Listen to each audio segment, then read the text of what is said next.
அனைவருக்கும் வணக்கம். வெற்றிகரமாக தாக்கல் பண்ணப்பட்ட பட்ஜெட். இதுக்கு மேல இருக்கிற மிகப்பெரிய ஒரு சர்ச்சை. இன்னைக்கு நம்மளுடைய மரிய வில்சன் அவர்கள் பட்ஜெட் தாக்கல் பண்ணி முடிச்சிட்டாரு. கிட்டத்தட்ட 2.5 மணி நேரத்துக்கு மேலாக அந்த பட்ஜெட் பேப்பரை வாசிச்சிருப்பாரு. நீங்களாம் பார்த்துருப்பீங்க. இதுல ஹைலைட் நம்ம பேச போறோம். இன்னைக்கு இந்த பட்ஜெட் மீது இருக்கிற மிகப்பெரிய ஒரு சர்ச்சை. இதுக்கு முந்தின முதலமைச்சராக இருந்த ஸ்டாலின் அவர்களுக்கும் இப்போ முதலமைச்சராக இருக்கிற நம்மளுடைய விஜய் அவர்களுக்கும் அந்த பட்ஜெட்ல இருக்கிற மிகப்பெரிய வித்தியாசம் 13 லட்சம் கோடி கடனுக்கு மத்தியில தாக்கல் பண்ணப்பட்டுள்ள ஒரு பட்ஜெட். இதை பார்த்தீங்கன்னா இதுல யார் யாருக்கு என்ன அப்படின்றத தாண்டி சில பேருக்கு ஏமாற்றங்கள் தான் மிஞ்சி இருக்குன்னு சொல்லி உதயநிதி அவர்கள் இன்னைக்கு புலம்பிட்டு இருக்காரு. இதை பத்தி நேற்று அவர் ஜெயில இருந்து வந்ததுக்கு அப்புறமா பலவித கொண்டாட்டங்கள் வீட்டில் வந்து கொண்டாடி இருக்காங்க. இதை பத்தி நம்ம பேசுவோம். ஸ்கிப் பண்ணாம பாருங்க. பார்த்துட்டு உங்களுடைய லைக்கை கொடுத்துருங்க, கமெண்ட்டையும் கொடுத்துருங்க. இப்போ பார்த்தீங்கன்னா முக்கியமாக மரிய வில்சன் அவர்கள் பட்ஜெட் தாக்கல் பண்ணப்படும் போது எப்படியாவது இந்த திமுக வந்து பல்வேறு வகையான அமளிகள்லாம் ஏற்படுத்தும். ஏன்னா நேற்று வேற ஜெயிலுக்கு போயிட்டு வந்திருக்கிறாப்புல. ஜெயிலுக்குள்ள உள்ள கால வைக்கவங்களையும் ஸ்டாலின் கூட்டிட்டு வந்துட்டாப்புல. இந்த விஷயங்கள்லாம் நடந்துருச்சு.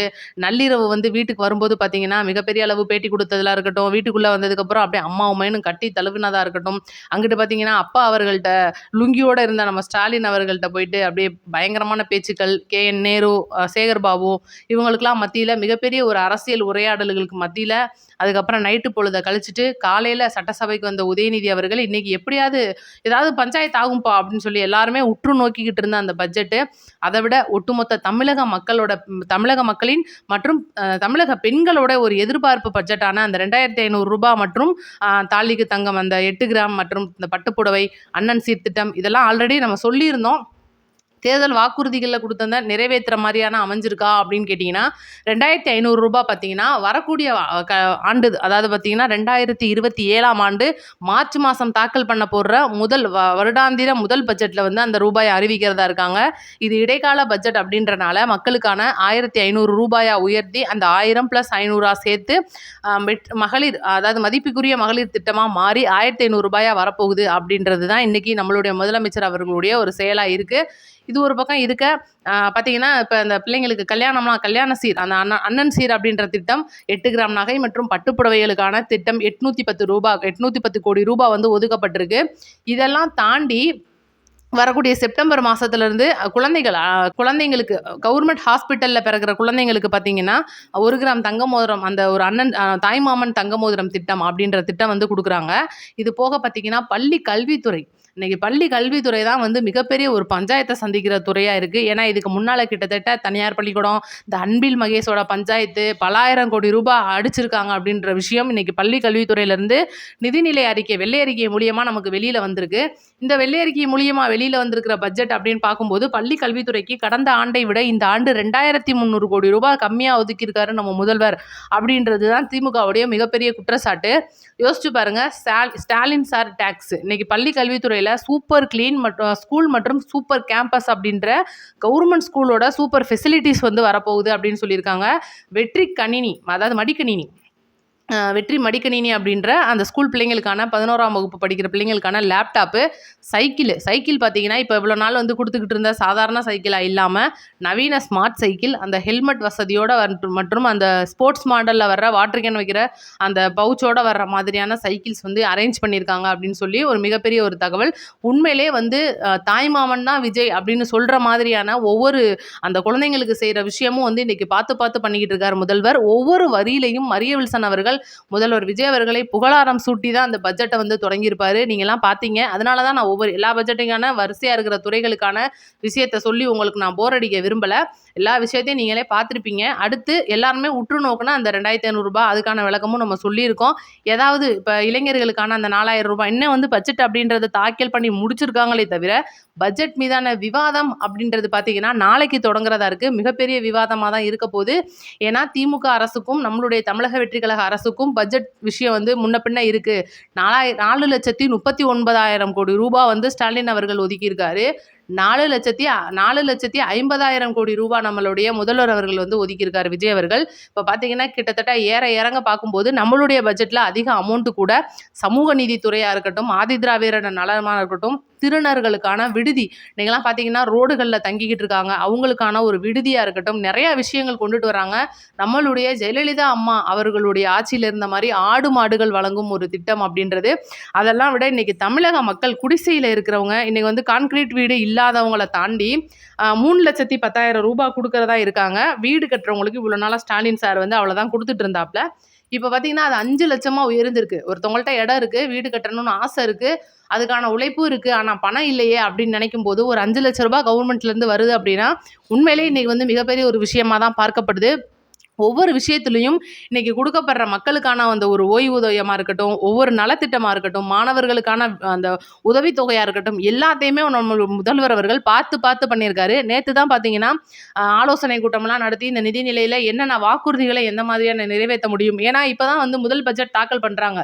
எடுத்தோனே எல்லாத்தையும் குடுத்து முடிச்சுருவோம் அப்படின்றது ஒரு பக்கம் வந்து சாத்தியம் இல்லாத ஒண்ணு அப்படின்றனால, ஒண்ணொன்னா வந்து பொறுமையா வந்து பண்ணுவோம் அப்படின்னு சொல்லிட்டு, ஒவ்வொன்னும் விவசாயிகளுக்கா இருக்கட்டும், நாளைக்கு பார்த்தீங்கன்னா, வேளாண் பட்ஜெட் மீதான மிகப்பெரிய ஒரு விவாதம் இருக்க போது.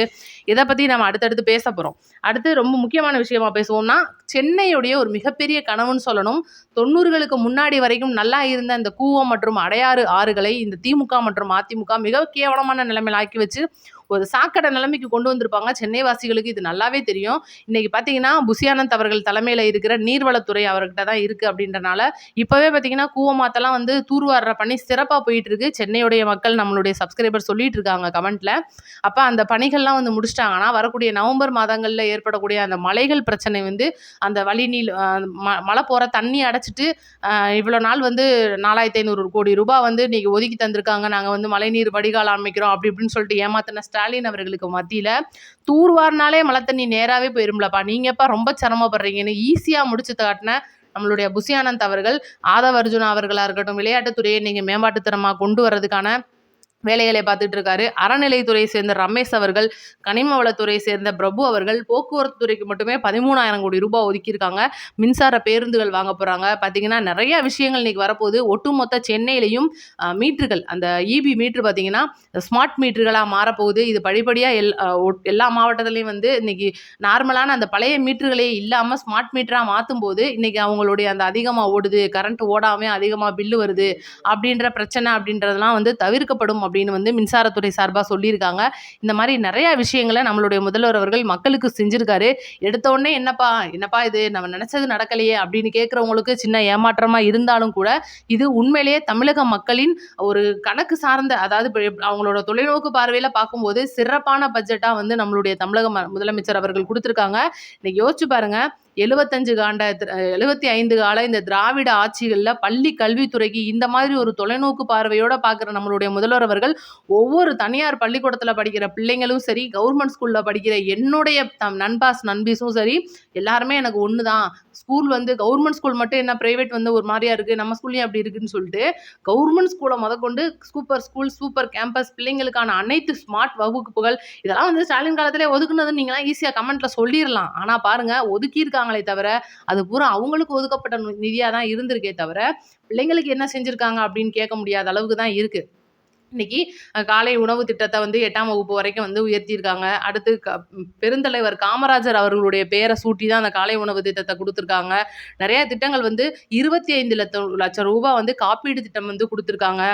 பார்த்தீங்கன்னா, விவசாயிகளுக்கு நம்மளுடைய ஜெயலலிதா அம்மா கொடுத்த அந்த ஆடு மாடு அந்த விஷயத்த நம்ம சொல்லி ஆகணும். இன்னைக்கு அந்த ஒரு திட்டம் அப்படின்றது ஸ்டாலின் அவர்கள் இருக்கும்போது இல்லாம போயிருச்சு. இப்ப அத திரும்ப கொண்டு வந்திருக்காங்க. அம்மா உணவகத்த மீட்டெடுத்திருக்காங்க. ஒட்டு மொத்தமா அந்த தமிழக பட்ஜெட் அப்படின்றது எப்படி இருக்கு அப்படின்றத மறக்காம நம்ம கமெண்ட்ல சொல்லுங்க. அடுத்து முக்கியமான விஷயத்துக்கு வருவோம். பட்ஜெட்டை நம்ம அப்படியே ஒதுக்கி வச்சிருவோம். ஆர்பி உதயகுமார் அவர்கள் இன்னைக்கு திரும்ப திரும்ப திரிசா அவர்களை சீண்டியிருக்காரு. அன்னி திரிசா அப்படின்னு சொல்லிட்டு அவருடைய பேச்சை தொடர்ந்திருக்காரு. நேத்து வந்து மிகப்பெரிய பஞ்சாயத்து ஒண்ணு உதயநிதி ஸ்டாலின் பேசினது, கர்நாடகா தண்ணி பிரச்சனை இதெல்லாம் நம்ம பேசி முடிச்சிட்டோம்.